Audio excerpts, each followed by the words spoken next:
आदरणीय उपराष्ट्रपति जी, मंचस्थ सभी वरिष्ठ महानुभाव, उपस्थित सभी गणमान्य सांसदगण, अन्य सभी महानुभाव,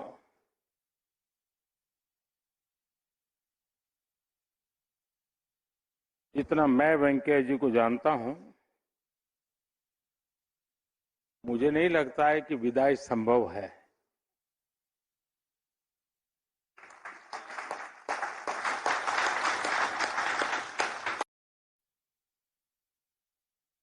कि किसी न किसी काम से आप पर फोन आएगा,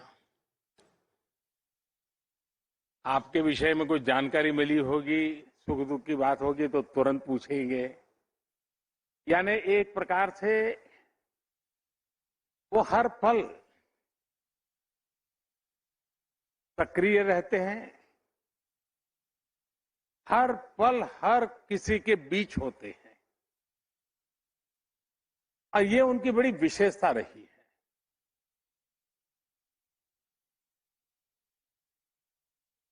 उनके जीवन की भी क्षमता को अगर हम देखें, मैं जब पार्टी संगठन का काम करता था और उस समय अटल जी की सरकार बनी, मंत्री परिषद की रचना हो रही थी,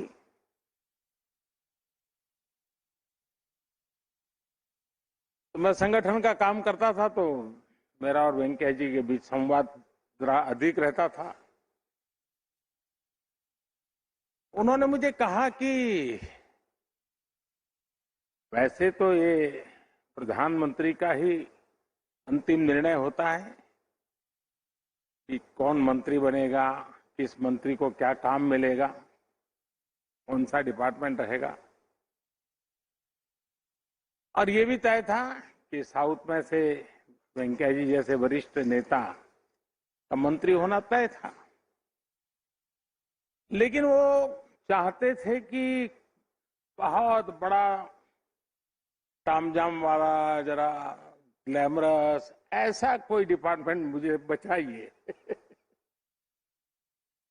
और बोले अगर प्रधानमंत्री जी को बुरा न लगे तो मेरी इच्छा है कि मेरे मन का काम अगर है वो है ग्रामीण विकास। अगर मुझे ग्रामीण विकास का काम मिले तो मैं करना चाहता हूं।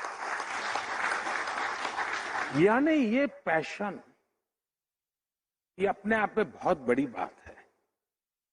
अटल जी को वेंकैया जी की और भी जरूरतें थी, लेकिन चूंकि उनका मन ये था तो अटल जी ने उस प्रकार से निर्णय भी किया और उस काम को बखूबी वेंकैया जी ने निभाया। अब और एक विशेषता देखिए, वेंकैया जी शायद एक ऐसे व्यक्ति हैं कि जिन्होंने ग्रामीण विकास मंत्रालय तो देखा ही देखा, शहरी विकास भी देखा।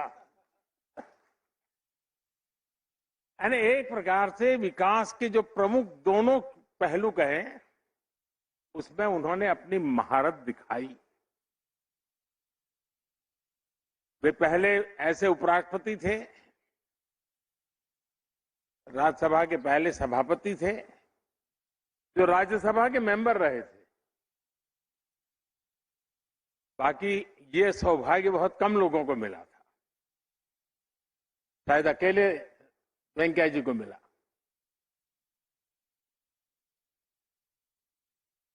अब जो स्वयं लंबे समय तक राज्यसभा में रहे हो,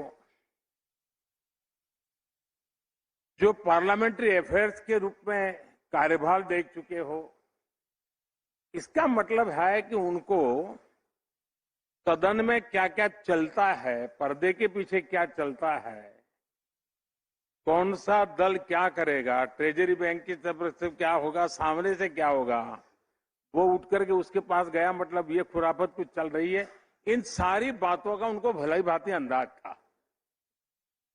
और इसलिए सभापति के रूप में दोनों तरफ उनको पता रहता था कि आज ये करेंगे, और ये उनका जो अनुभव था वो ट्रेजरी बेंच के लिए उपयोगी होता था, तो विपक्ष के मित्रों के लिए परेशानी भी का कारण बनता था कि पता चल जाता था।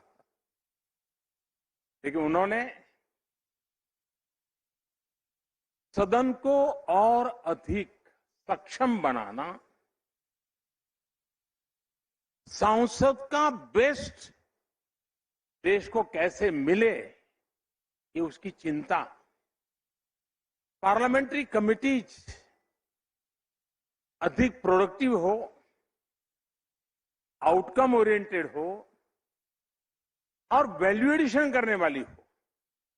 शायद वेंकैया जी पहले ऐसे सभापति रहे होंगे जिन्होंने पार्लियामेंट्री कमिटीज के फंक्शन के संबंध में भी इतनी चिंता की होगी और राजी नाराजी व्यक्त करते हुए उसमें सुधार लाने का एक निरंतर प्रयास किया।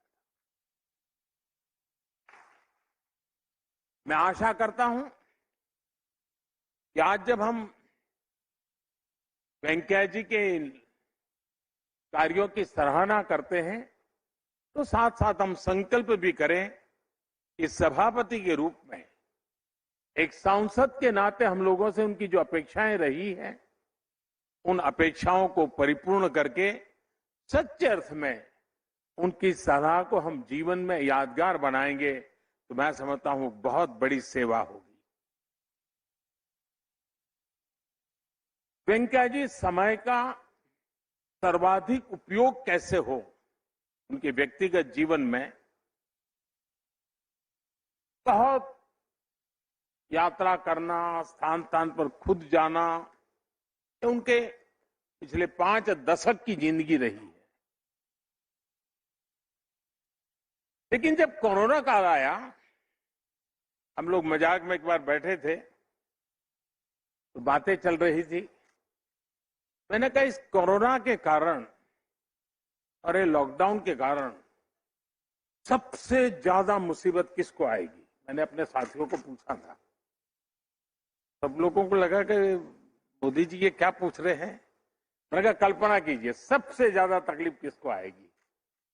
तो कोई जवाब मिला नहीं। मैंने कहा कि इस परिस्थिति की सबसे ज्यादा मुसीबत अगर किसी को आएगी तो वेंकैया नायडू को आएगी, क्योंकि वो इतने दौड़ धूप करने वाले व्यक्ति, उनके लिए एक जगह पे बैठना ये बहुत बड़ा पनिशमेंट का कालखंड था उनके लिए। लेकिन वे इनोवेटिव भी हैं और उसके कारण उन्होंने इस कोरोना कालखंड का एक बड़ा रचनात्मक उपयोग किया।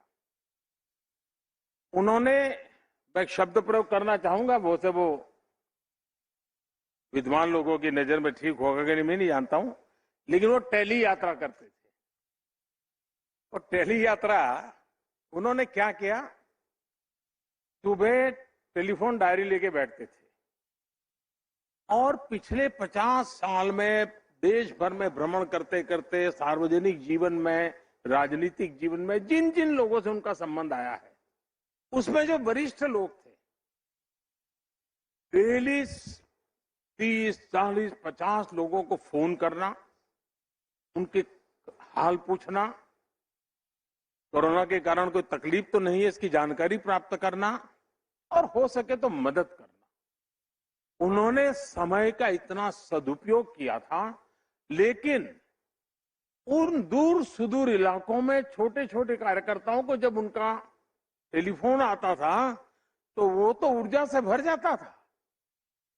इतना ही नहीं, शायद ही कोई एमपी ऐसा होगा कि जिन्होंने कोरोना काल में वेंकैया जी की तरफ से फोन उनको ना आया हो, उनका खबर न पूछी हो, वैक्सीनेशन की चिंता न की हो। यानी एक प्रकार से परिवार के एक मुखिया की तरह उन्होंने सबको संभालना, सबकी चिंता करने का भी उनका प्रयास रहा। वेंकैया जी की एक विशेषता है, मैं जो कहता हूं ना कि वो कभी हमसे अलग हो ही नहीं सकते। और उसके मैं उदाहरण बताता हूं। एक बार इलेक्शन कैंपेन के लिए वो बिहार गए हुए थे। अचानक उनका हेलीकॉप्टर को लैंडिंग करना पड़ा, खेत में उतारना पड़ा। अब वो इलाका भी थोड़ा चिंताजनक था, थोड़े सिक्योरिटी के भी इश्यू खड़े हो जाए इस प्रकार का था। लेकिन नजदीक के किसान ने आकर के उनकी मदद की, वो मोटरसाइकिल पर उनको नजदीक के पुलिस थाने तक ले गया। अब भारत के सार्वजनिक जीवन के हिसाब से देखें तो वेंकैया जी बहुत बड़े व्यक्ति, लेकिन आज भी उस किसान परिवार से उनका जीवंत नाता है। यानी बिहार के दूर सुदूर ग्रामीण जीवन में एक घटना के समय किसी की मदद मिली, वो मोटरसाइकिल वाला किसान आज भी वेंकैया जी के साथ मेरी बात होती है, लगातार होती है। इस प्रकार का गर्व से बात करें, ये वेंकैया जी की विशेषता है।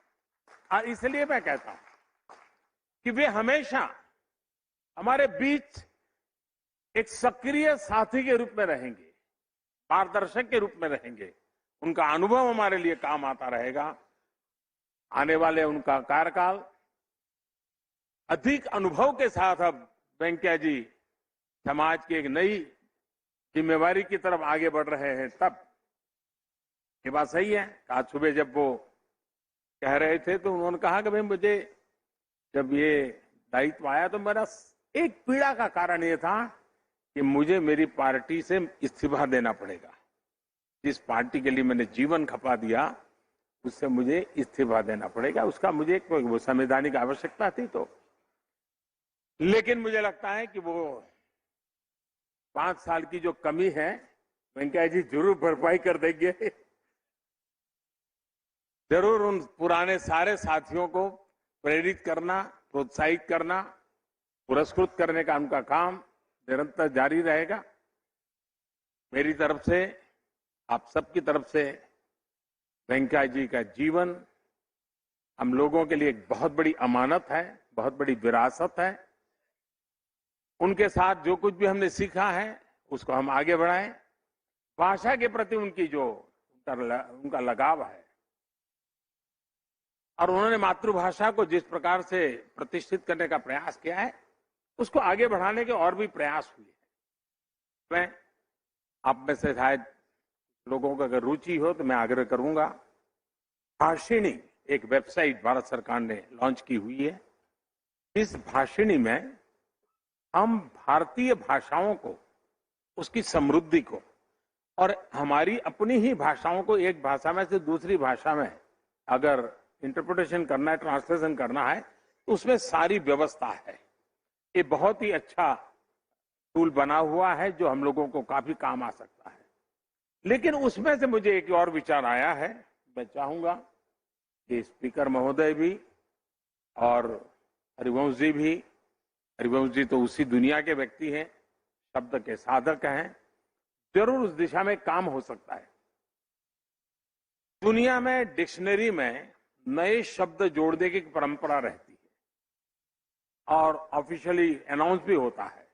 एक बड़ा उसका महात्मा होता है कि वे फलाने देश की फलानी भाषा का फलाना वर्ड अब अंग्रेजी की उस डिक्शनरी में अब स्थान प्राप्त कर रहा है, उसका गौरव भी होता है। जैसे हमारा गुरु शब्द है, वो आज अंग्रेजी डिक्शनरी में उसका हिस्सा बन चुका है। वो ऐसे कई शब्द होते हैं। हमारे यहाँ जो मातृभाषा में भाषण हो पार्लियामेंट में, दोनों सदन, उसमें कई लोगों के पास से बहुत बढ़िया शब्द निकलते हैं और भाषा के लोगों के लिए वो शब्द बड़ा सार्थक भी लगता है और बड़ा इंटरेस्टिंग लगता है। क्या हमारे दोनों सदन हर साल इस प्रकार के नए शब्द कौन से आ रहे हैं जो सचमुच में हमारी भाषा वैविध्य को लेकर के आते हैं, नए तरीके से आते हैं, उसका संग्रह करते चले और हर वर्ष एक बार अच्छे शब्दों का संग्रह भी हम प्रकट करने की परंपरा खड़ी करें, ताकि हमारी मातृभाषा का जो वेंकैया जी का एक लगाव रहा है, उनकी इस लीगेसी को हम आगे बढ़ाएंगे। और जब भी हम इस काम को करेंगे, हमें हमेशा वेंकैया जी की बातें याद आएगी और एक जीवंत काम हम खड़ा कर देंगे। मैं फिर एक बार आप सबको बहुत शुभकामनाएं देता हूं। वेंकैया जी को, उनके पूरे परिवार को अनेक अनेक शुभकामनाओं के साथ बहुत बहुत धन्यवाद।